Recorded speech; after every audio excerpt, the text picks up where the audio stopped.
Oi, meu nome é Solomon, mas no Brasil as pessoas me conhecem como Salomão. Eu tive que adotar o nome brasileiro porque meu sonho é ser brasileiro. Estou aqui faz 9 anos, eu amo o Brasil, esse é o meu país, meu lar, a minha terra. Como é a sua cidade nos Estados Unidos?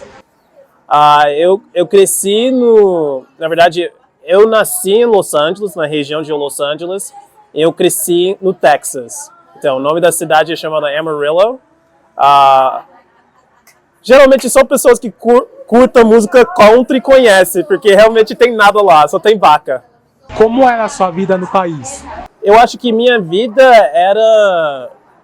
era muito confortável, mas frequentemente eu me sentia vazio. Ah, eu acho que a cultura americana, por mais que a gente tenha muitos bens materiais, parece que falta uma coisa mais social e mais de conexão com outras pessoas. Claro, eu sentia isso mais na minha cidade, onde eu cresci. Mas quando eu me mudei para outros lugares, ou passei por outros lugares nos Estados Unidos, eu não senti uma conexão tão forte como eu me sinto aqui no Brasil, até em cidades grandes. Você sente que a vida pode ser melhor nos Estados Unidos ou considera uma grande ilusão criada? Eu acho que é uma grande ilusão criada, porque sua vida depende muito mais do que seus bens materiais. Na verdade, eu tenho visto pessoas, na minha experiência agora de viajar para outros países, inclusive o Brasil, eu vejo pessoas que têm bem menos e são felizes, têm ótimos relacionamentos e vivem com propósito. E eu tenho visto pessoas lá nos Estados Unidos que têm tudo e parece que tem nada, pela forma que eles enxergam a vida. Então, eu acho que localidade ou localização, onde você mora, não é o determinante de como você vive sua vida. Claro, eu acho que tem mais oportunidades de se desenvolver profissionalmente nos Estados Unidos. E isso é benéfico para a prosperidade. Mas eu não acho que prosperidade financeira é a única forma de medir prosperidade de modo geral, total. O que você pode compartilhar sobre as realidades locais nos Estados Unidos que não sejam tão comentadas assim? Perfeito. Eu acho que o que a gente vê nas séries é Nova York e Los Angeles, mas os Estados Unidos é muito mais do que isso. A realidade é que ninguém vive como Friends, como você imagina. No Friends ninguém trabalha, todo mundo está feliz, a vida é fácil.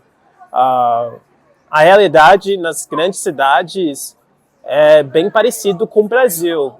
É competitivo, é caro, exige muito do seu tempo e energia para fazer a vida rodar. O que eu prefiro nos Estados Unidos, na verdade, são cidades de médio porte, porque essas cidades ainda existem oportunidades boas, mas não puxam tanto quanto as cidades grandes.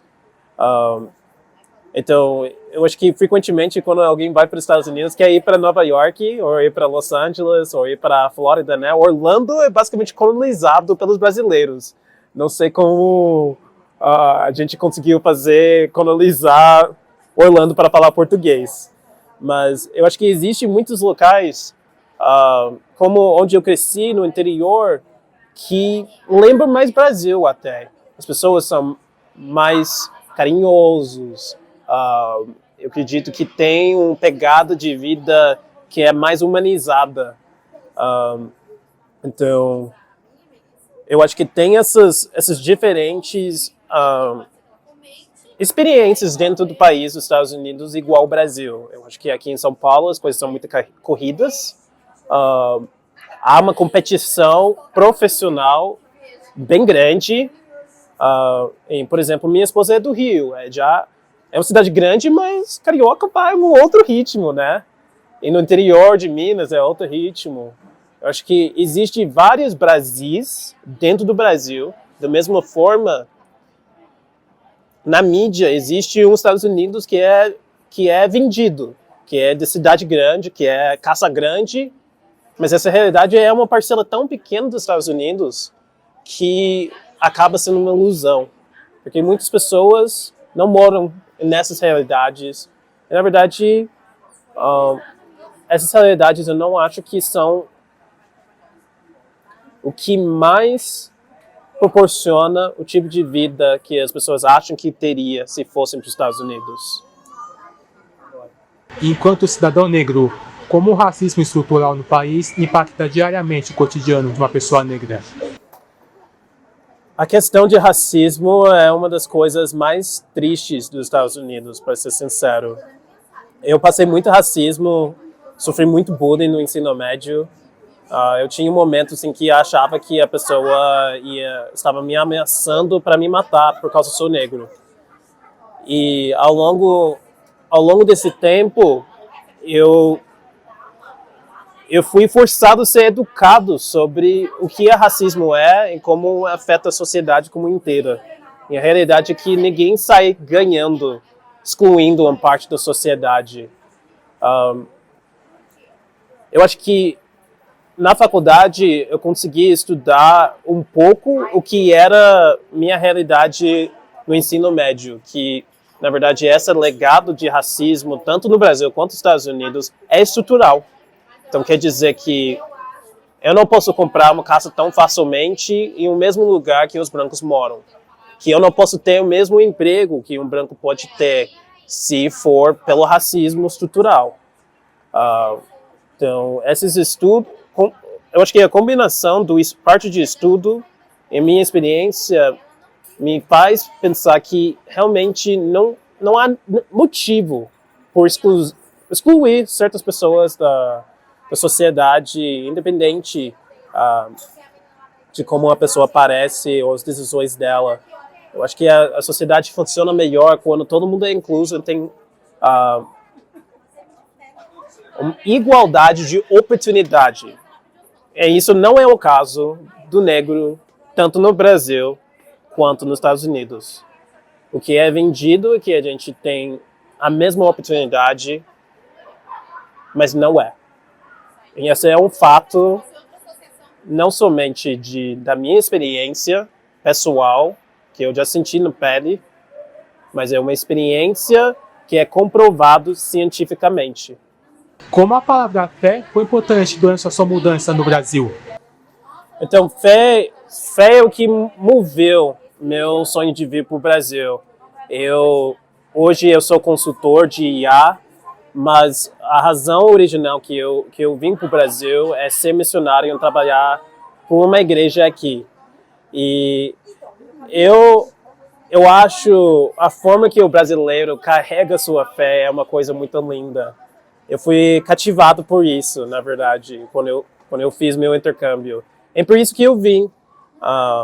Eu acho que o brasileiro tem muito fé em Deus, e frequentemente onde o mundo corporativo não ajuda, onde o governo não ajuda, normalmente pessoas de fé, mesmo se eles não estão declarando eu sou de igreja ou uma coisa, eles estão lá para amparar as pessoas que são vulneráveis da sociedade.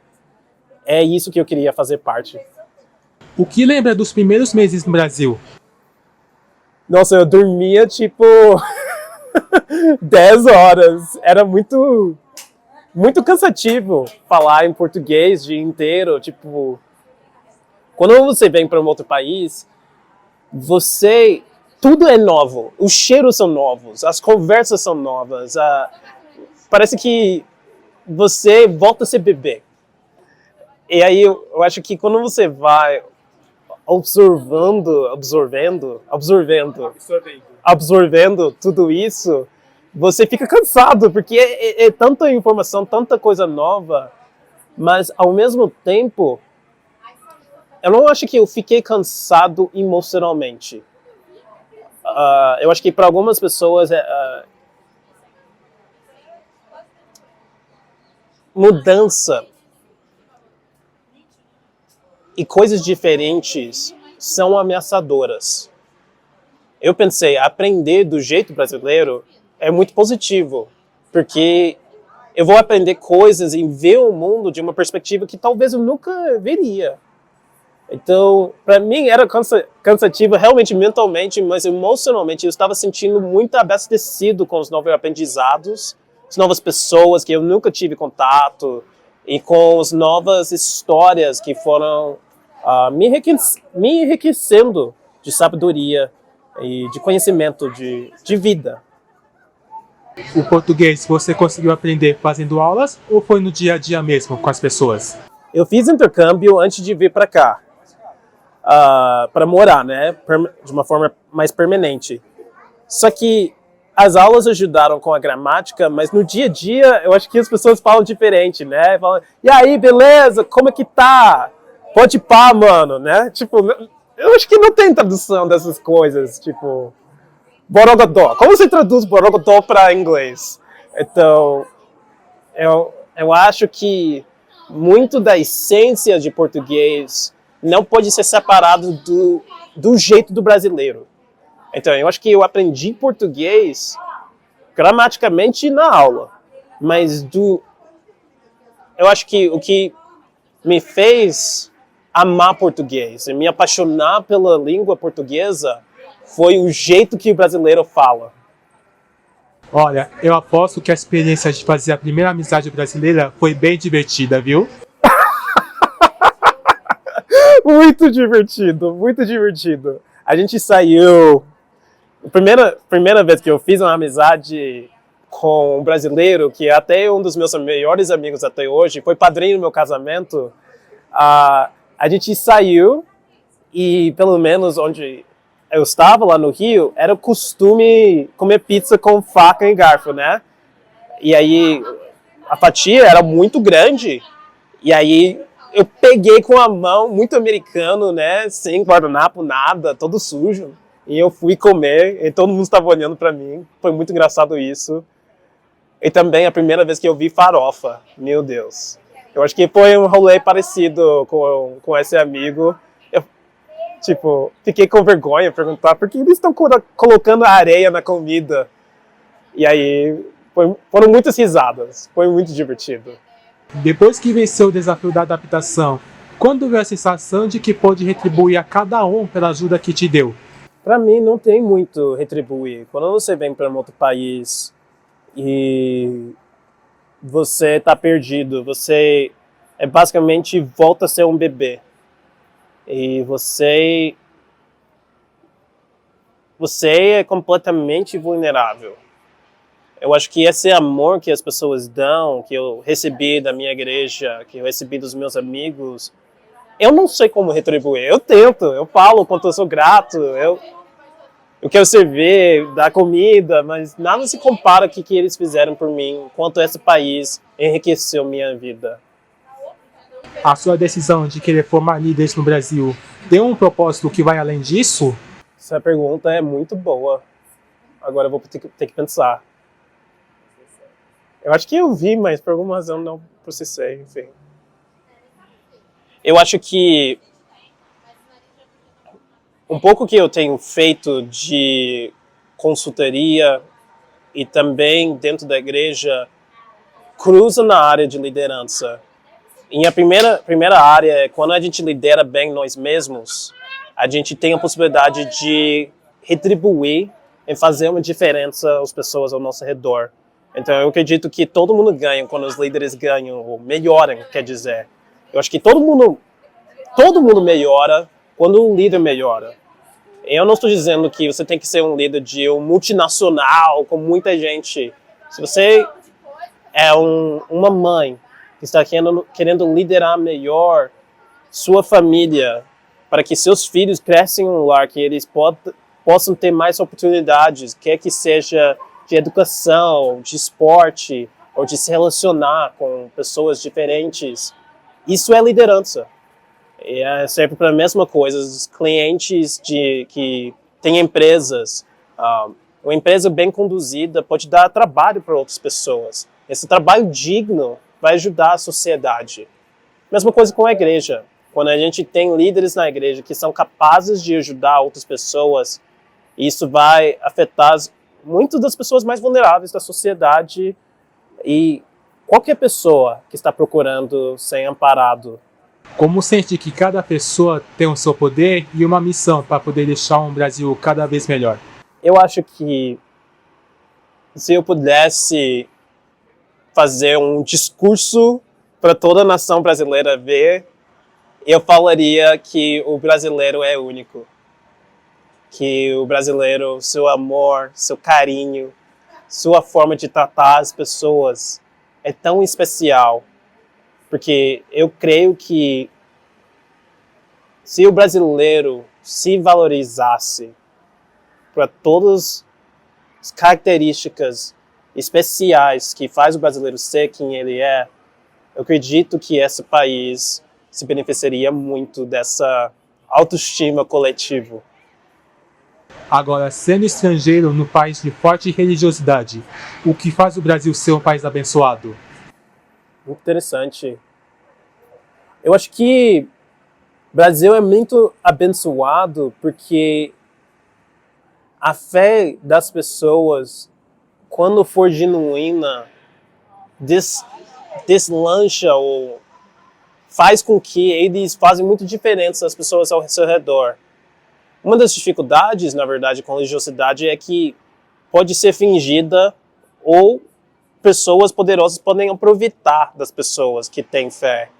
Então, isso é um dos grandes perigos de religiosidade ao mesmo tempo. Mas a fé em si, algo que o brasileiro tem, é algo muito boa.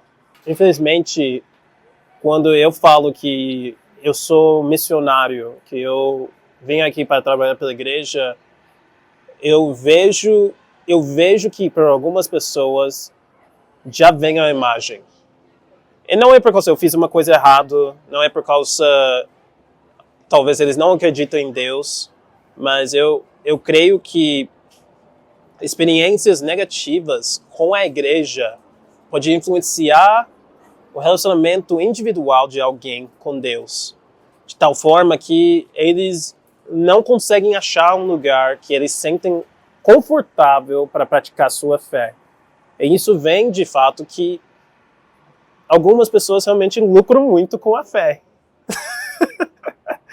Mas a fé não é algo para lucrar, porque a fé em si já é lucro para quem tem. Já é o suficiente. Então, às vezes eu fico questionando, por que tem que ganhar dinheiro com isso? No sentido de ganhar das pessoas, não seu sustento, que todo mundo precisa, né? Mas ganhar das pessoas e ficar ricos em cima da fé dos outros. O que te orgulha do legado que tem deixado aqui no Brasil até agora? Não tem como ver, mas meu primeiro filho, que está aí, ele nasceu aqui nesse país maravilhoso, ele é brasileiro. Eu espero que ele possa desfrutar todas as características desse país maravilhoso em que ele nasceu. Pode crescer muito orgulhoso de ser brasileiro e que ele passe isso adiante, que ele possa falar, meu pai vem aqui com uma mala só e um amor grande para esse país e que ele possa amar esse país ainda mais do que eu. Quais sementes você ainda quer plantar no Brasil para que elas possam crescer saudáveis e gerarem bons frutos futuramente? Acho que a primeira coisa é minha família. Eu queria que minha família possa crescer nesse país, como meu filho acabou de nascer, né, uns 3 meses atrás. E eu espero muito que minha fé e os projetos que eu tenho, por causa da minha fé, possam ajudar cada vez mais pessoas aqui nesse país, deixando esse legado.